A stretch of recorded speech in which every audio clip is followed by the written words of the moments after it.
What happens when a bloke comforting a crying woman outside a cafe discovers she's worth $9 billion, and it almost destroys everything between them? So there's this guy named Jake, 28 years old, works at a bookstore in Melbourne, drives a Corolla that sounds like it's dying every time he turns the key. One rainy Tuesday evening, he's walking to his car after his shift when he spots a woman sitting on a bench outside a cafe, completely broken. We're talking full-on ugly crying, the kind where you can't catch your breath and mascara is streaking down your face like you've given up on everything. Most people would have walked right past, eyes down, headphones in, pretending they don't see someone else's pain because getting involved is messy. But Jake wasn't raised that way. His mom always told him that kindness costs nothing, even when you've got nothing to give. So he walks up and asks if she's okay. The woman looks up at him with red, puffy eyes and just shakes her head. She's wearing jeans, a plain black hoodie, and beat-up white sneakers. Nothing about her screams money. She looks like any other person having the worst day of their life. Jake sits down next to her without asking. He doesn't say much at first, just hands her the napkins from his lunch. Sometimes people don't need advice. They just need someone to sit with them in their mess. She takes the napkins, wipes her face, and after a few minutes she starts talking. Her name's Sophie. She just came from a meeting where she had to fire 200 people, 200 families who depend on those paychecks, and it was her decision. She had to look at spreadsheets and projections and make a choice that would destroy lives to save a company. Jake thinks maybe she's a manager at some corporate office. He tells her that tough decisions don't make you a bad person. Shares a story about when he had to tell his little sister that their dad wasn't coming back after his parents split.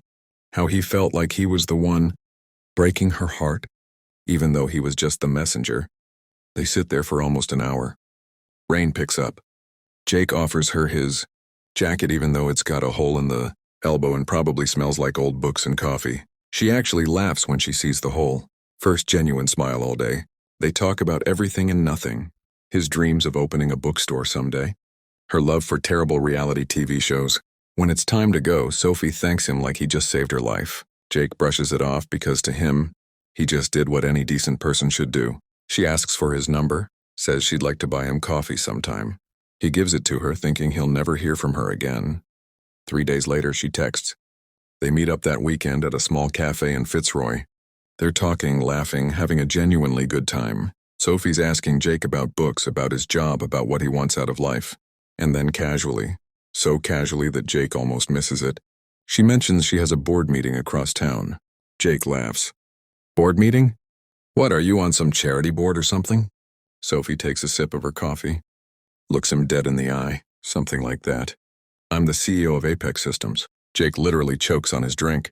Apex Systems, the company that just went public last year and is now valued at over $40 billion. The company revolutionizing cloud computing and artificial intelligence. The woman he gave napkins to while she cried on a bench is worth an estimated $9 billion, according to the Financial Review. He thinks she's messing with him, but she pulls out her phone and shows him her LinkedIn profile. Sophie Chen, Chief Executive Officer, Apex Systems. It's real, all of it. And that's when everything starts crumbling. Jake goes quiet. Really quiet. Sophie notices, asks what's wrong. He can't even look at her. Says he needs to think. Gets up and leaves, mumbling something about work even though it's Saturday and she knows he's off. For the next week, Jake ignores her texts. All of them. Because his brain is eating him alive. Why did she lie to him? Was any of it real? Was he just some feel-good project for a bored billionaire? He feels like an idiot. Like he's been performing in a show he didn't know he was in. Sophie keeps trying. Calls him. He doesn't pick up. Shows up at the bookstore. He sees her through the window and hides in the back room until she leaves. His coworker Liam thinks he's lost his mind. Maybe he has. 2 weeks pass. Jake's miserable. He misses her, which makes him feel even worse. Because how do you miss someone who apparently lied about their entire life? His sister Amy corners him one night, forces him to explain. So let me get this straight, Amy says. You met someone. You liked them. They liked you. And now you're upset because she has money? She lied to me. Did she, though? Did she actually lie, or did she just not volunteer information about her job? Jake doesn't have an answer. because Sophie never lied. She just didn't correct his assumptions. He finally texts her back. Says they need to talk. They meet at the same bench where this whole thing started. Sophie doesn't let him speak first. She tells him that in her position, everyone wants something. Every conversation has an angle. People treat her like a walking ATM or a career opportunity. They see the net worth before they see the person. Even her own family started acting weird after Apex took off. That night on the bench, Jake had no idea who she was. He just saw someone suffering and decided to help. No agenda, just pure, simple kindness. And for Sophie, that was worth more than all the money in her bank account. She didn't tell him because she wanted to keep that feeling for as long as possible. The feeling of being seen as just Sophie. Jake feels his anger deflating, replaced with shame, because he gets it now. He pushed her away for the exact reason she didn't tell him in the first place. The money changed everything. They start over, slowly, but it's different now. There's a weird tension. Jake catches himself second-guessing everything. When Sophie offers to pay for coffee, is she just being nice or does she think he can't afford it? When she suggests a restaurant, is she dumbing down her life to make him comfortable? 3 months pass like this. They're friends, sort of. But there's a wall now. And then Sophie does the thing that breaks everything wide open. She invites Jake to lunch. Slides a folder across the table. Inside is a full business plan for an independent bookstore, complete with market analysis, financial projections, and a proposed location in Melbourne. Sophie's offering to fund the entire operation as a silent partner. Jake keeps full creative control, runs the day-to-day, builds the dream he's been talking about since he was 20.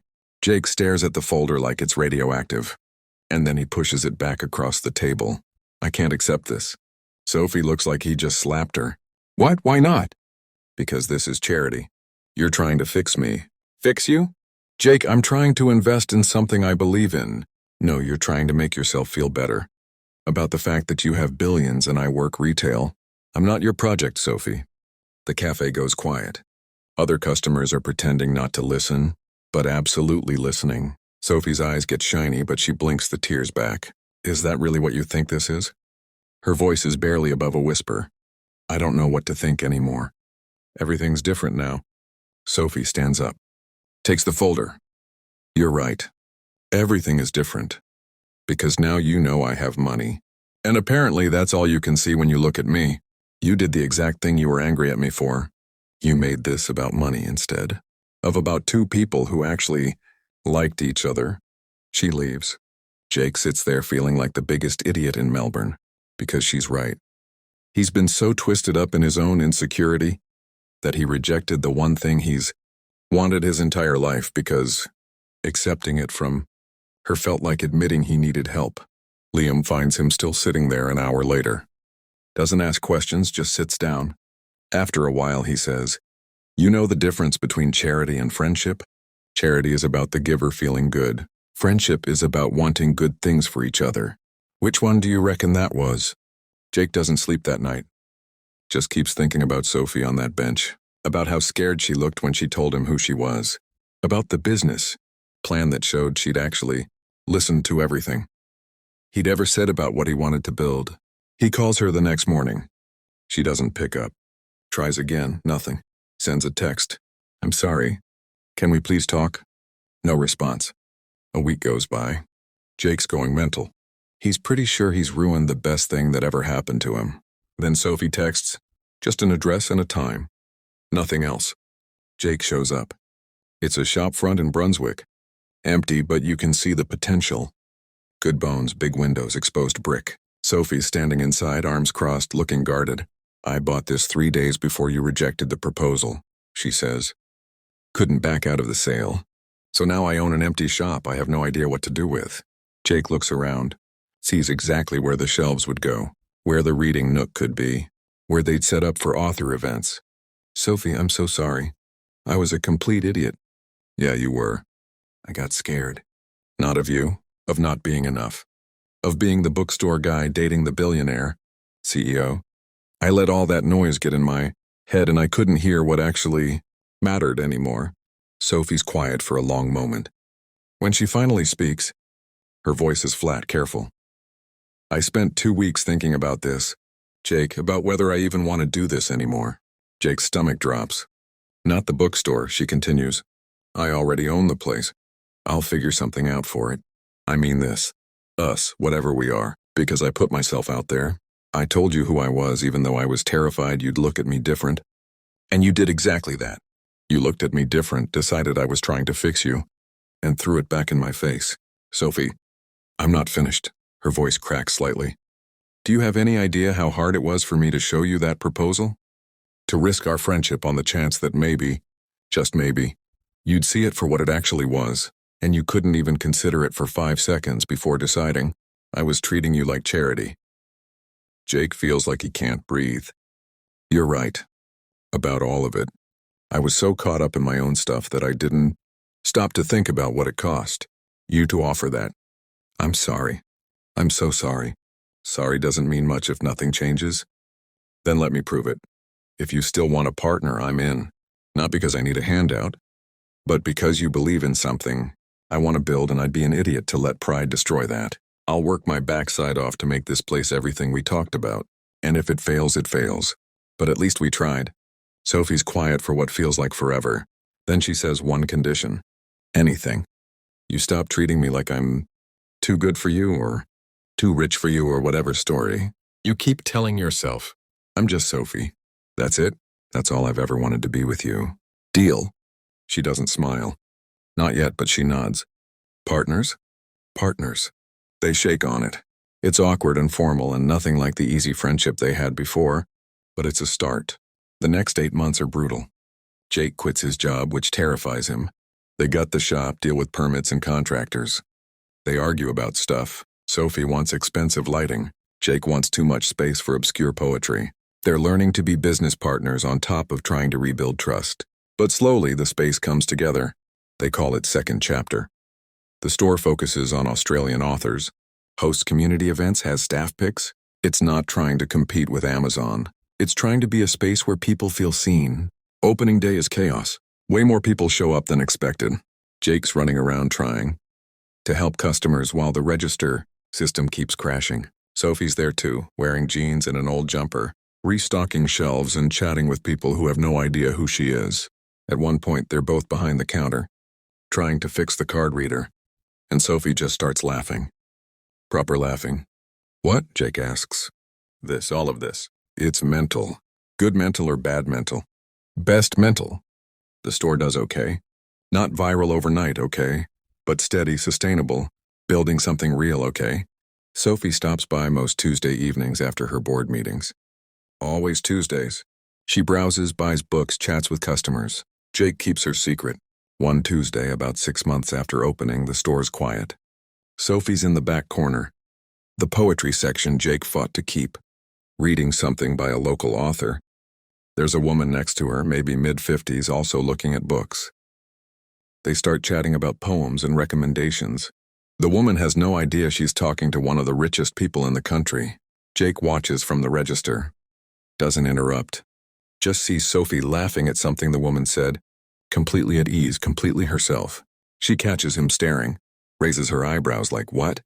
He just shakes his head and goes back to organizing receipts. She stays until closing, helps him lock up. They walk out together into the Melbourne night. And for the first time in months, everything feels right. Next video's already lined up.